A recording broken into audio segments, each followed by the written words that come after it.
Welcome back to the deep dive. Today we're plunging into something, well, pretty speculative, but definitely intriguing. We've got this document describing what it calls an invisible war potentially unfolding right now in Los Angeles. Our mission is basically to unpack this document. It suggests that the civil unrest we're seeing might not be entirely what it seems. It puts forward this idea of sophisticated, orchestrated sabotage. And just to be super clear up front, we're exploring the claims within this source material. It's presenting a hypothetical argument, a specific viewpoint. Exactly. And it's complex, right? It's not just looking at the events on the surface. The document asks us to peer underneath to see how maybe geopolitical goals could be intersecting with what look like domestic issues.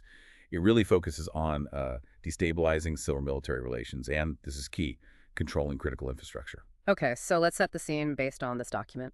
Los Angeles, weeks of intense civil unrest. We've all seen headlines, the official reasons cited, housing issues, police brutality protests, climate justice demands. Right. But what's interesting is how this document immediately offers a counter-narrative. It acknowledges those real social issues are present, definitely.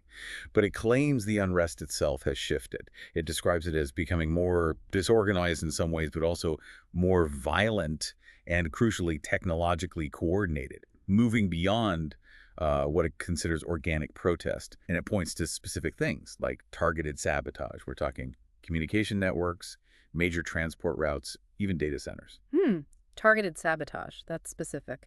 And how does the document frame the official response? You mentioned the National Guard.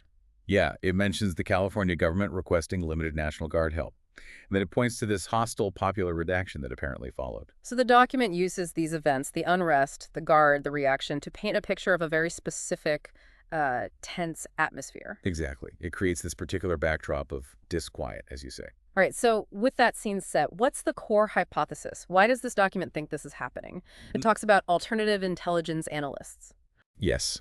It suggests these analysts believe there's a deeper strategy at play beneath all the confrontations. The claim is, well, it's the progressive destruction of military legitimacy within American civil society. Destroying military legitimacy. Okay, how? What are the alleged methods for this invisible war? Well, the theory laid out is pretty detailed. It involves infiltrating existing activist groups, and then from within, orchestrating violent provocations. Okay. And the key is that these incidents are then intentionally blamed on law enforcement or on the National Guard. So the goal is to make the authorities look bad, to drive that wedge. Precisely. To fuel distrust, erode public confidence. And according to this analysis, the people behind it have very specific goals. First, create a deep rupture, a break in trust between city populations and federal institutions. Second, to really force a polarization between what the document calls a Californian technocratic elite. The sort of tech policy world out there. Yeah, exactly. Polarize them against the central federal government.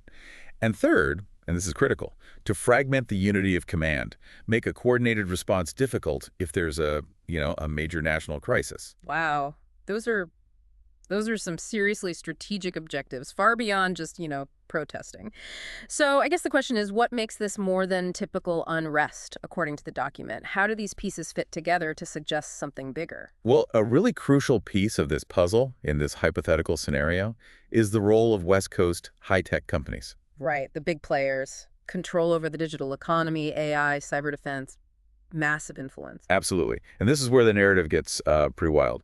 The document cites claims, unverified leaks, it stresses, suggesting that certain groups tied to transnational organized crime are involved. Transnational organized crime? How? Specifically, it points to networks operating out of East Asia, and they're supposedly trying to gain indirect control over these major tech companies. Indirect control? How would that even work?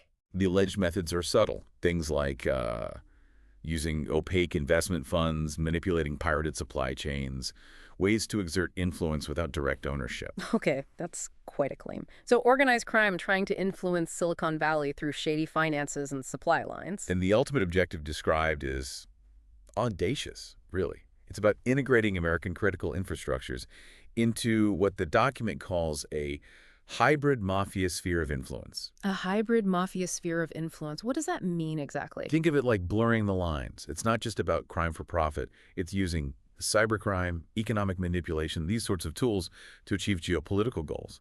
It even specifically mentions potential links to groups like North Korean dissident factions operating overseas, so it's suggesting this really complex web. Geopolitics, cybercrime, tech companies, dissident factions. Okay, this is Uh-huh. getting layered. Yeah. And it goes even further, right? Yeah. The document brings up infiltration. Yes. This is probably the most provocative claim in the whole analysis. It hypothesizes that agents, or maybe collaborators, acting for foreign interest might have actually infiltrated parts of the Californian state government. Wow. Infiltrated the government itself. To do what? To push, supposedly, for what the document calls a soft break from federal authority. A soft break. What does that look like in practice? Well, it's not outright secession. It's more about creating a kind of de facto security autonomy, or maybe even a legal gray zone, a space where these powerful tech giants could potentially align themselves with non-national economic or geopolitical interests. So detaching the tech sector's power, in a way, from U.S. federal control, creating a kind of digital sovereignty split. That seems to be the idea presented, yeah. A new kind of fragmentation focused on information and economic power, not just territory. Okay, so connecting this back, how would the ongoing unrest, the troubles in L.A., be used to achieve that? According to this analysis, the unrest serves multiple purposes for these hypothetical actors. One, it's used to discredit any military or federal response, make intervention look heavy-handed or illegitimate. Okay, undermine the feds. Two, it acts as a stress test. See how resilient the central government is to coordinated regional dissent, test the boundaries. Right, see how far they can push? And three, ultimately, to create the conditions for what the document calls a hard fork. A hard fork, like in software. What does that mean here? Yeah, it's borrowing that term. It clarifies it's not a classic secession like the Civil War. It's more like a bifurcation, a split in economic and informational sovereignty, setting up a parallel power structure centered around this tech influence. Okay, putting all these pieces together now. The unrest, the alleged sabotage, the tech companies, the infiltration, this soft break idea. The document's conclusion is pretty stark then. It's framing this not just as urban trouble, but as a chapter in an invisible war. That's exactly the term it uses, an invisible war. And the battleground, as this analysis describes it, isn't physical territory in the traditional sense. It's public perception. It's the legitimacy of institutions, especially armed forces. And it's the control over digital intelligence tools. That's where the fight is. And the long-term consequences, if this theory holds any water. The document warns about potential long-term implications. It suggests that if there isn't a clear response to these kinds of movements, it could lead to a slow, maybe inevitable disintegration of national cohesion. And that, it argues, gives adverse powers, whoever they might be, a unique chance to reshape the internal order of the U.S. How?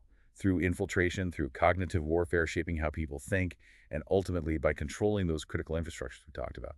It is definitely an unsettling vision, a powerful reminder, again, that we've been exploring a specific hypothetical scenario from this one source. It offers a really unique, if disturbing, lens on potential complexities behind current events. Well, thank you for joining us on this deep dive. It was certainly thought-provoking, exploring this hypothetical. Absolutely. And perhaps a final thought for you, the listener, to consider, based on this document's premise.